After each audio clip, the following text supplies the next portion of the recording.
చిలుక పలుకు. షిల్లంగేరి గ్రామంలో ఉండే సిద్ధయ్య అనే అతను చిలుకను కొందామని బజారుకు వెళ్ళి ఒక దుకాణంలో అందమైన చిలుకను ఒకదాన్ని చూసి దాని ఖరీదెంత అని దుకాణం వాడిని అడిగాడు. 100 రూపాయలు అని అన్నాడు దుకాణం వాడు. 100 రూపాయలే అంటూ సిద్ధయ్య ఆశ్చర్యపోయాడు. ఈ చిలుక సామాన్యమైనది కాదు, కావాలంటే దాన్నే అడగండి, అంత ఖరీదు చేస్తుందో లేదో అన్నాడు దుకాణం వాడు. నువ్వు 100 రూపాయలు ఖరీదు చేసే మాట నిజమేనా అని సిద్ధయ్య చిలుకను అడిగాడు. అందుకు సందేహం ఎందుకు అన్నది చిలుక.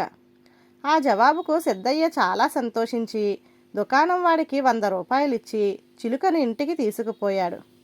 ఇంట్లో అతడి భార్య పిల్లలు అడిగిన ప్రతి ప్రశ్నకు చిలుక అందుకు సందేహం ఎందుకు అని జవాబివ్వసాగింది. దానితో సిద్ధయ్య చిలుకకు ఆ మాట తప్ప మరేమీ రాదని, తాను మోసపోయానని గ్రహించి తల బాదుకుంటూ, నేను ఒట్టి అమాయకపు వెధవను, మోసపోయాను అన్నాడు. ఆ వెంటనే చిలుక అందుకు సందేహం ఎందుకు అన్నది. అది విని సిద్ధయ్యతో పాటు అతడి భార్య పిల్లలు పొట్టలు చెక్కలయ్యేలా నవ్వుకున్నారు. ధన్యవాదాలు.